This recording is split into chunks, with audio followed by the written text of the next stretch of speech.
Mongameli we-AMCU uJoseph Mathunjwa uthi basafuna ubulungisa nangona sele kudlule iminyaka eli-14 kwabhubha abasebenzi mgodini kwisiganeko saseMarikana.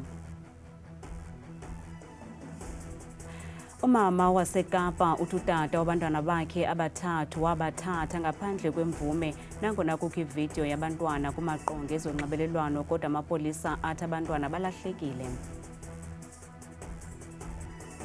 Mongameli we-Township Economic Commission of South Africa uBheki Thwala ubongoze abanini bezipaza shops ukuba baze ngaphambili nabaxhamle kwinkxaso-mali eyi-500 million zeerandi.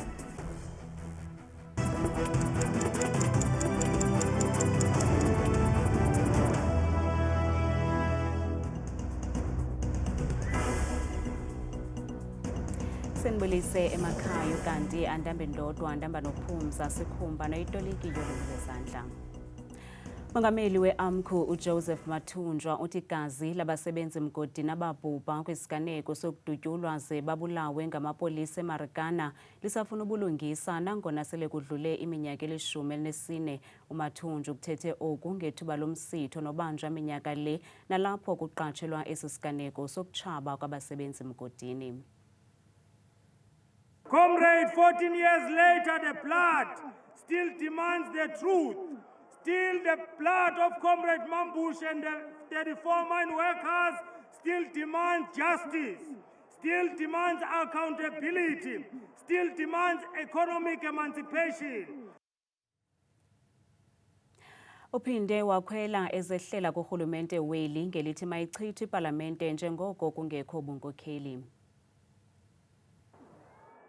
Comrade, apha eSouth Africa simanxeba sinjena ingoba akunabuholi.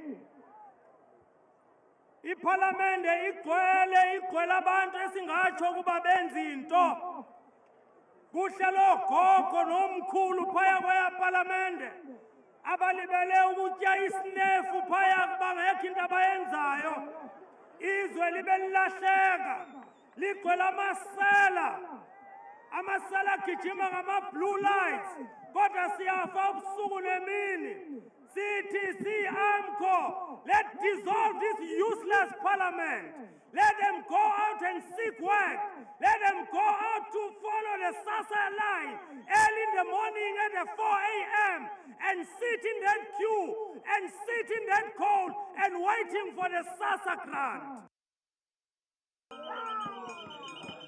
Kusenjalo basakhangela ukhuseleko emsebenzini abanye abasebenzi mgodini baseLonmin bathi akukabikho tshintsho lungako. In the pit, yeah, where we are working, but in the offices there is a lot of changes, but on our side we are still having a problem. The Mine Health and Safety Act, we have been calling it, particularly the president of AMCU, to say let's amend the Health and Safety Act in such a way that should the investigation point that management is at fault, they must be arrested.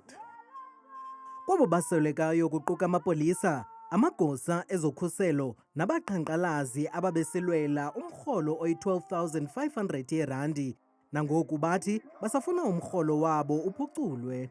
The mines must pay mine workers because underground is too far. You work where you were not supposed to work and in the hot place where it's very, very hot. After you knock off when you go to the station where you get a cash, it's cold. Undibona ndiphethe izinto nganje ndiphila ngezintonga ngoba zange ikhampani ithi ngayiqetshayo isibize thina sinalo nhlungu sasilapha kule ntaba ngokubulawa abantu kodwa namhlanje sizinkedama. Amagqwetha alwela abo bachaphazelekayo athi kusekho izinto ekusafuneka zilungisiwe yile migodi. We have had several meetings with the prosecution authority to say that it was live on TV. People far and wide could see the police taking aim and firing at people that were trying literally to rush home. And for that reason, we are saying we still need to push and make sure that there is justice for those people that are involved. Namhlanje kuphawulwa iminyaka eli-14 susela oko kwenzeka esiseleku.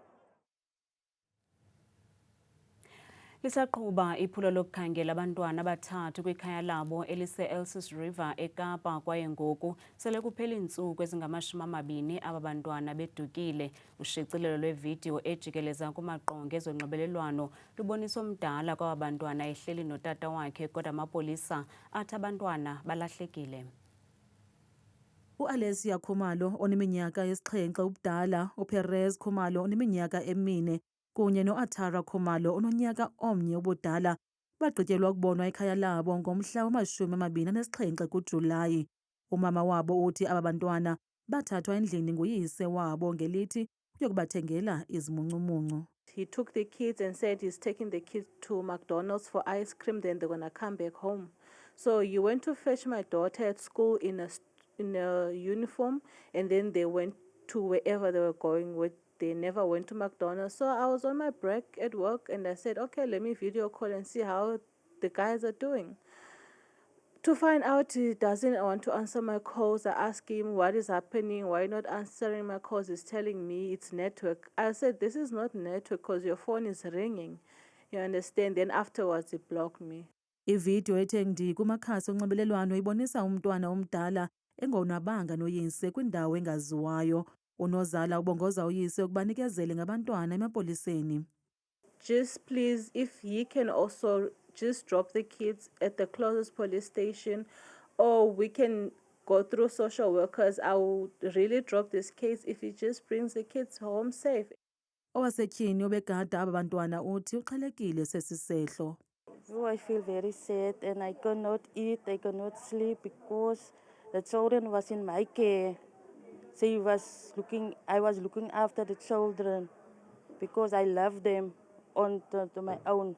Amapolisa athi akavulwa tyala lolwaphulo-mthetho kodwa uphando lokulahleka kwabantwana lusaqhuba njengoko kulandelelwa yonke imikhondo ngenjongo yokuqinisekisa ukuba abantwana bakaKhumalo bobathathu babuyela ekhaya bekhuselekile. Mongameli wekomishoni ejongene noqoqosho lwasezilokishini uBheki Thwala uthi oyena mqobo ojongene namashishini ezilokishini kungabi nazinkcukacha zaneleyo ukuze akwazi ukuxhamla kwinkxaso-mali karhulumente nebekelwe bucala lamashishini. Ikomiti yasepalamente ejongene namashishini asakhasayo ixelelwe ukuba sele imali engange-57 miliyoni yeerandi esele yabelwe amashishini angaphaya kwama-900. Uthwala uthi oosomashishini abasakhasayo badinga uncedo ukuze babe selungelweni lokufumana le nkxaso-mali.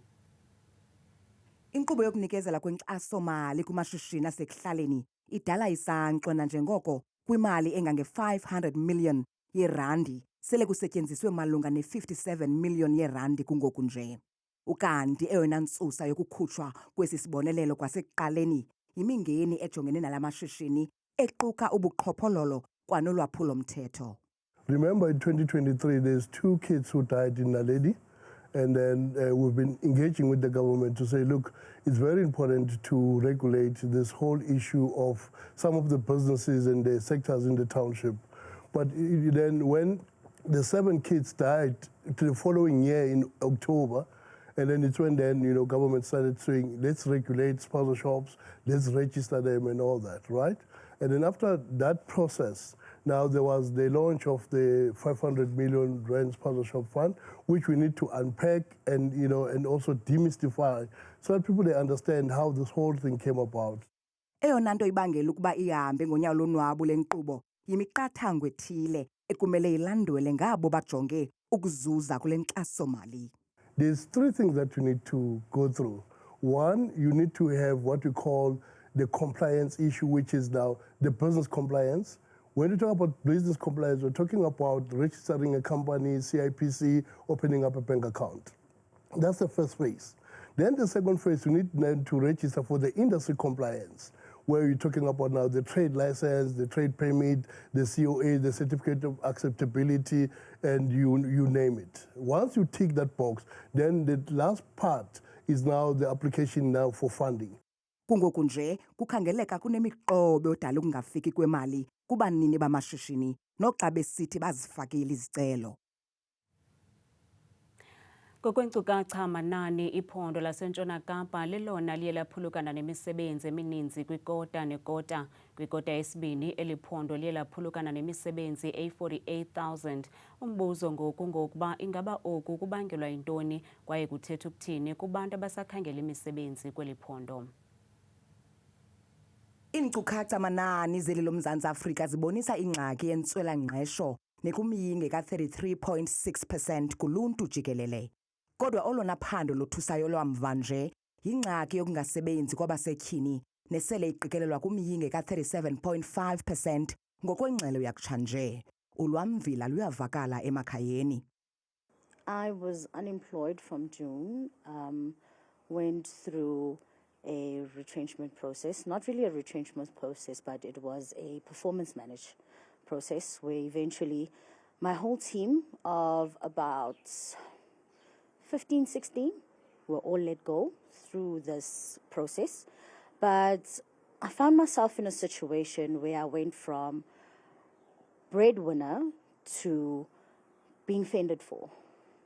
After 10 years of being the person that brings in the groceries in the home, from buying clothes, from being a breadwinner of 6 kids, to my mom and my gran, who is now my late gran, to now having to be a dependent.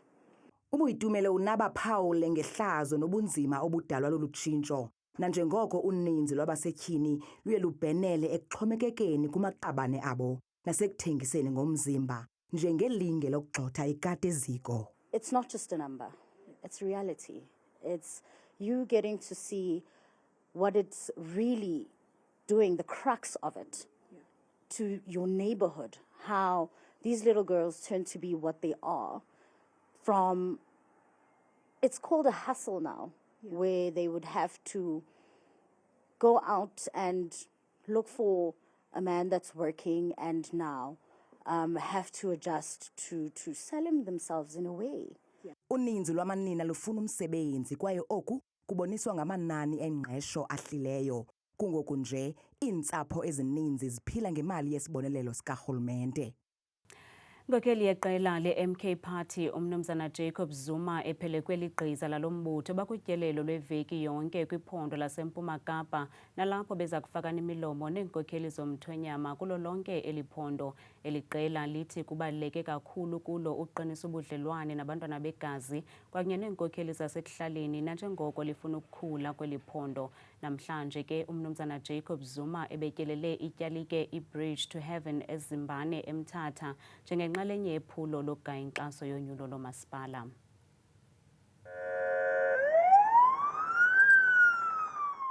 Iqela le-MK Party liqaleshe ukubethelela indawo yalo kwiphondo laseMpuma Kapa nanjengoko sijonge kwinyulo lomasipala lwangoNovemba. Kungoku nje eli qela likwiphulo lokuqinisa ubudlelwane neenkokheli zomthonyama kweli phondo kwanokufikelela mbombo zone zeli phondo ngezilungiselela unyulo. Silapha kwiphondo laseMpuma Koloni sivakatshele ikumkani ezahlukaneyo njengeqembu le-MK Party. Silapha ukuzokwazisa abantu ikumkani zaseMpuma Koloni ngeli qembu nento okuba limele ntoni njengokuba siya kwi-local government election. Inkokheli yeliqela umnumzana Jacob Zuma ibityelele ityalike iBridge to Heaven eZimbane eMthatha namhlanje nalapho ibongozi yamarhamente aletyalike ukuba avotele i-MK Party kwinyulo lomasipala. Lo kaZuma uthi i-MK Party yohlukile kunawo onke amanye amaqela ezopolitiko kuba yona ilwela ukukhulula umntu omnyama kumatyathanga entswela-ngqesho nendlala. Imele ukusizana nomuntu omnyama la as a first thing. Imele ngokuthi akekho umuntu omnyama ofanele ukuthi ahlupheke ezweni lokhokho. Kodwa nangona kunjalo abahlali baseZimbane abafana notata uWilliam Tenjana bathi abasathembanga onke amaqela ezopolitiko nanjengoko sele kuphele iminyaka bengaphangeli kwaye behlala ebugqwayibeni. Siyalifuna utshintsho kodwa sisathembanga nanye ipati ethi izawulenza utshintsho kudala minyaka akho tshintsho tu. I-MK Party ithi phantsi korhulumente wayo oomasipala baza kutshintsha indlela yokwenza kwaye ingqalelo iza kuba sekuhanjisweni kweenkonzo zoluntu.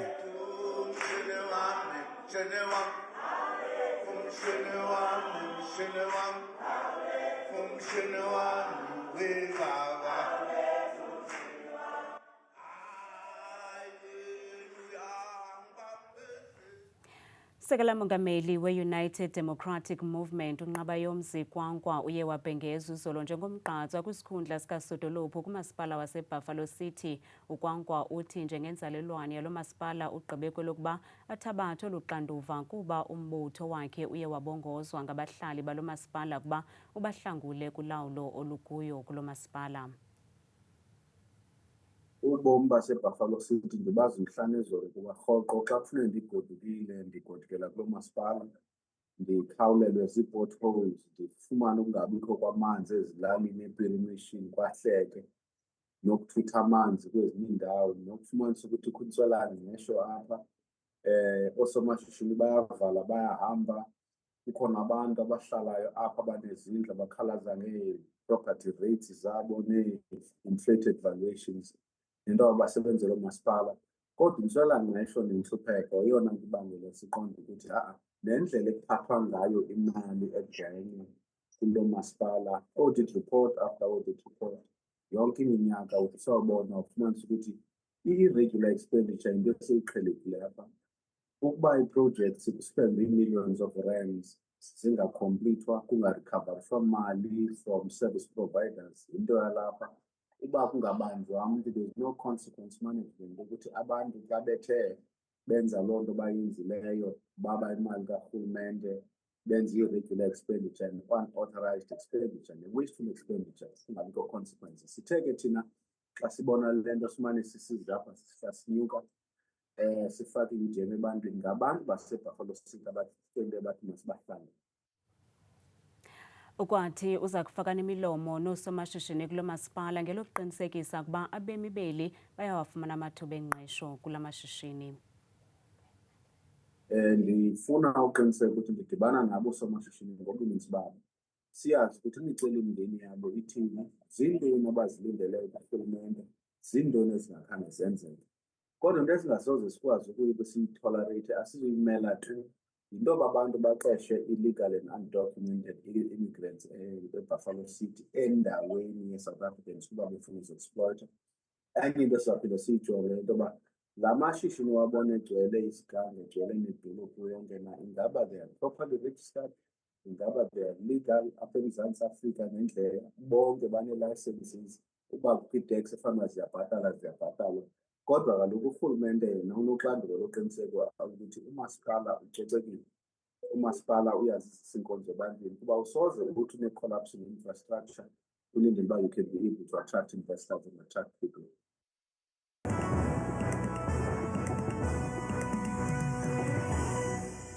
Bambe ngazibini ke kuwe Madikela noMamzangwa ezindabeni ndiyakubulisa nawe mbukeli wam apha ekhaya ndikwamkeleke kwiqonga leMozulu mna ke bethuna ngegama ndikuthabile ke ndiyinzwakazi yabathembu mvanje masiphawule yenjenje iMozulu le ke mbukeli sizoba kaloku umfundisi wokuqala ogxila ngokumandla kakhulu ke kuzo iziganeko zemvula nomoya nje kuwo wonke uMzantsi Afrika nawo apha ekhaya uyawuthi uphalwa noko imeko isemaxongo kakhulu kwiindawo ezininzi ezithande kakhulu ukuzinza kakhulu ke kwintshona yelizwe impela kulo lonke futhi lapha kontshona Kapa nombindi nje wonke woMzantsi Afrika apha kooPriska futhi ngokumandla ke mbukeli futhi ephondweni laphaya eFree State naKwaZulu Natal masijonge ngokubanzi ke bethuna amaqondo wethu okutshisa kaloku phansi naphezulu ke siphawuleni elaphondo lokuqala eliphaya lona eMpuma Kapa kwezo ndawo kwakhona ke mbukeli wam ekhayeni futhi ezikumantla welaphondo busekomani malitswayi futhi phaya imeko isemandundu kakhulu ekuseni phaya amaqondo asephansi ngeqanda naphaya eMthatha futhi bavuswa yiloo ngqele ngo-9 degrees benjenje futhi ke kwelaphondo eliphaka loke eFree State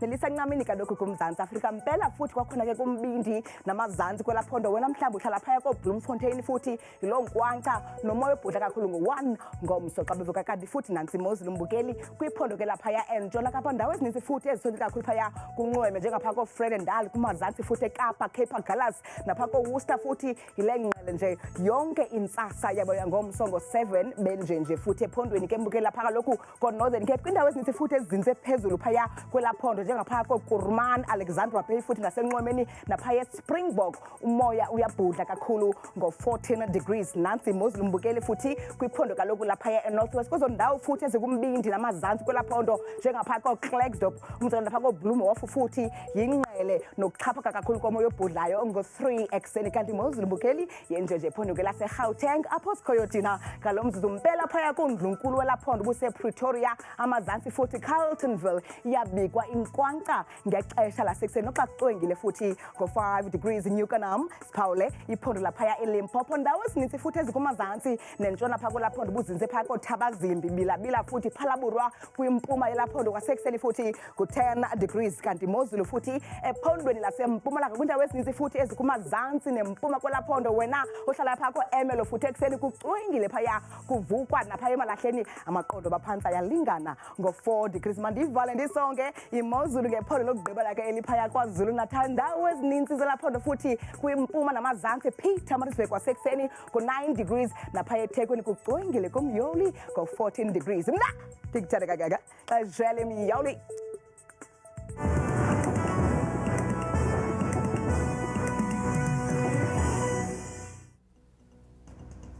Kamnandi mawethu.